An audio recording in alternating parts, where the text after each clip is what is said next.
All right, Ben. Did we have an APB out for Ukraine? It disappeared off the map. All we hear is Palestine. What happened? I'm sure all the money was well spent, but I'm sitting here thinking myself, Ukraine flags and bios. I stand with Ukraine. Gone. And now it's just Palestine. I stand with Palestine. And the shocking part, we're on a timer, fine viewers, so I'm going to have to get the hook pulled in 2 minutes. The shocking part is how fast, in 48 hours, it went from I stand with Ukraine everywhere, colors, the flags, to gone to Palestine. And the leftist lunatics are still like, well, what do you mean? Ukraine's gone out of their mind. You can't even talk about it. Couldn't get an attorney general to look where the money's going, and now it's over. We're in the same place we started if we did nothing. I find it to be fascinating because you can't get a Twitter. You know how Twitter is. Ukraine is not even on a trending ever. It's a nothing. So what do you think, man? I yield my time. It's Black Friday, so I think on Amazon you can get Ukraine flags like 20 for $1. I think it is for Black Friday. I mean, it's kind of funny that all the Ukraine flags are made in China. My neighborhood, I live in a college town, university town, right. University of Arkansas, go Razorbacks. Their football team's horrible. Fire the coach, whatever you want to say. But the Ukraine flags around here were everywhere. And now they're gone. Now there's still the signs in the yard. Women are women. Everybody's free. Right. Water's wet. There's all that garbage. But the Ukraine is gone. I mean, they dropped Zelensky like the fat ex-girlfriend. He is gone. I mean, they dropped Zelensky like a Tinder date at 2:30 in the morning. I mean, you're used and abused, son. Give me the 10% of the big guy. And like you said, I think mainstream news, whether they'll ever admit it, I think mainstream news, Fox, CNN, PMSNBC, whatever, I think they just pull up Twitter, they go to trending topics, and that's the news topic for the day. And I've been saying that. Not on it. I've been saying that forever.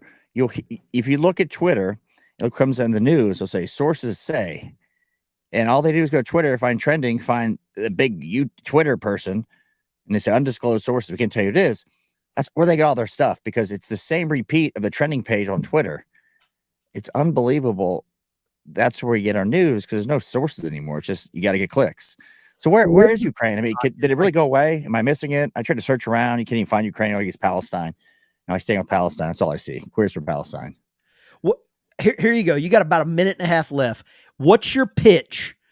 If you could speak to the American people and you could get them going for more money for Ukraine, you got 90 seconds. Tell them why we should. I got to get more money for Ukraine. Yeah. 90 seconds. Why you need more money. Okay. So I'm playing devil's advocate here. I'm a leftist lunatic. You're Zelensky. So we don't stop Russia at this border. Before you know it, they'll be at the shores of New York. They'll be in the Hudson. We don't stop them there in Ukraine. They'll be in Paris, just like Hitler. We got to stop them there. So it's just like, think about every time those nasty Russians, those Soviets, or Russians, they will be in Miami Beach next year. We don't stop them in Ukraine.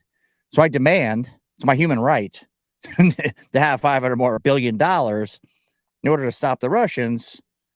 Oh, yeah, that's my pitch. I mean, that's always a sales pitch. I'm joking here, but they always say if you don't stop them here, because I've heard people on Twitter say if you don't stop them here, they'll be all over Europe. And I go, we've been saying that. We said that in Vietnam. And what do? Korea, it worked, but we already agreed in the 38th parallel to begin with the Soviets during World War II. We agreed to that line. Now we did was come back to that same line. So, it's the same story. If we don't stop them here, just like George W. Bush, we don't stop them there, they'll be in their homeland. And they had proof of concept from 9/11. So you can see how people fall for it. But Ukraine's gone. People don't remember. All I stand with Ukraine at the Congress, Ukraine at the UN, gone. But that was a sales pitch. They could get the sales pitch of you should help the Ukrainians. There we go. There's the diving alarm. All right. That's the diving alarm. That's the cutoff for Ukraine. My question is, I think that was a good sales pitch. That's a great advertisement. When does the left blame Eisenhower or MacArthur for stopping Patton? Patton was the most pro-Ukraine guy ever. World War II, he wanted to go ahead and conquer Russia. Right. Yeah. When do we go back and blame World War II for what's going on in Russia. If we would have let Patton do what he wanted to do way back then, I mean, at some point we got to blame those guys, right? well, I mean, when did we blame the president for dropping the nuclear bombs in Hiroshima and Nagasaki? Oh, of course. I mean, the bombing of Berlin. I mean, for example, you look at the bombing of Berlin, the list is long of when they say proportionate responses in war. So that the statute needs to go down, but depends on the president. If they were, say, in the 20th century and they're a Democrat, they make it a pass. They make it a pass. The statute won't get torn down yet. But that is a real concern is you have these where, why didn't you go take Russia? Well, how are you going to manage that? I mean, so the left will come for that. They come for every statue. They find some fringe quote that's not even true at the time. They came for Churchill, and they quoted books that said Churchill was a racist using the N-word. And come to find out later, that wasn't even true. He never said that, but the damage was done. Now, the Rhodes Scholarship, they wanted to take the name off the Rhodes Scholarship where the man gave the money for the Rhodes Scholarship. Started right here in Arkansas. That's our guy. That's our guy. I mean, unbelievable what they do here.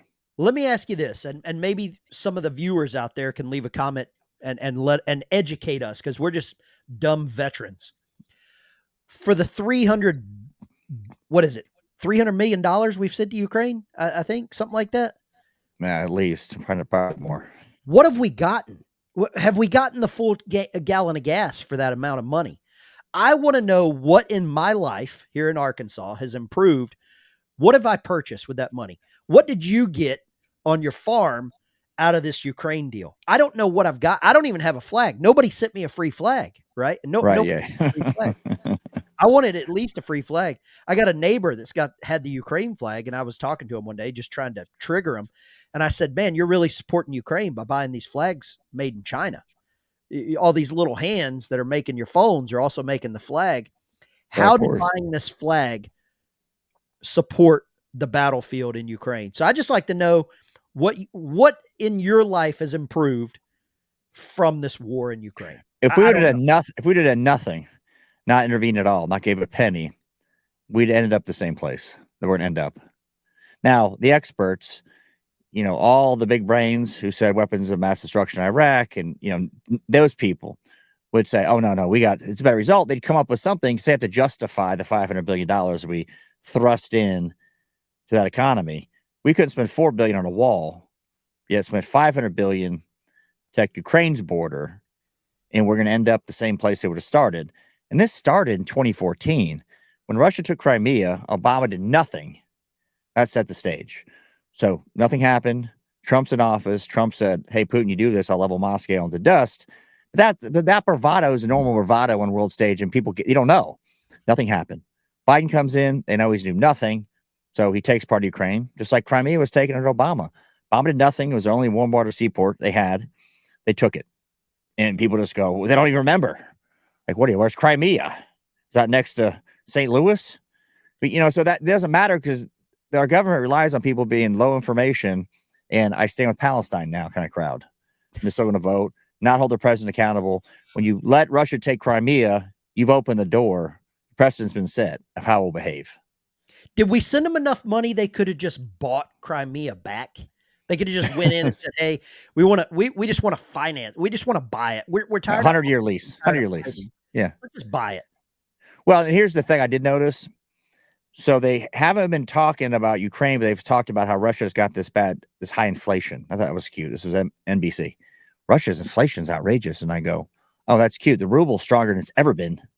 Yep. Like before what happened here, they've got a tighter relationship with China. Russia's biggest export's energy. And you talk about inflation in Russia. And then I see people like all these Democratic PACs and these lunatics saying, well, prices are down since Biden ago last year. Well, from day one he started, everything's up. Fuel's up for it. And I was paying $1.72 a gallon for diesel. I'm paying $4.20. I mean, we see it. But they rely on people not voting, getting discouraged and saying, I just can't do this anymore. I'm out. I'm not watching TV. And those people just keep marching. So nothing will come of Ukraine. You except people make a lot of money. You mentioned inflation. Something I saw, the only inflation I saw in Ukraine was these tanks, these fake tanks that are blowing up. These big foam, and basically they're like big, floats That's the only inflation I'm seeing in Ukraine. I'll put an image in here for people to see. Yeah, that was What do you think cute of during it? World War II when the Brits did it. That was cute. Yeah. But one thing Russia does have, the equipment's up to date like ours as far as the maintenance schedule because they can't afford to run it like we do. Bottom line is what happens. It's part of their problem. But their air superiority, their satellites, their thermal, their imaging from above is top notch. So they can tell an inflatable tank versus a real tank. Not There's as gonna be a heat effective in today's, there's gonna be a heat signature from a real mm, tank. yeah. Inflatable, you're not. So it's cute and all. It's fun. Like Ukraine's really trying, but that doesn't work unless you're a complete moron and you believe that. When you look at the imaging, they're looking at guys going through a field with thermal, and it's like, good night now. I mean, But and they're talking, Zelensky they're can play probably the 10,000 piano feet in the air. with his dingaling or whatever, you know? So, I mean, maybe they are dealing with a moron, you know? That's how he got famous. Yeah, you talk about Zelensky. I mean, but even his advisor would say, yeah, Russia can see what this is. They can have a bouncy house here. Yeah, he's like, but the West will love it because they're full of people that are stupid, that are so opulent, they won't bother to think, wait a second here. I saw some imaging. They got thermal. Well, tanks have an engine of some type. Even when they're sitting there, that engine will be hot for a long time. It'll be hotter than looking at an inflatable tank. I mean, they even had mannequins in foxholes. You guys that are here, what we're doing is cutting up these long form conversations into chunk size bites. So stay tuned for the next one.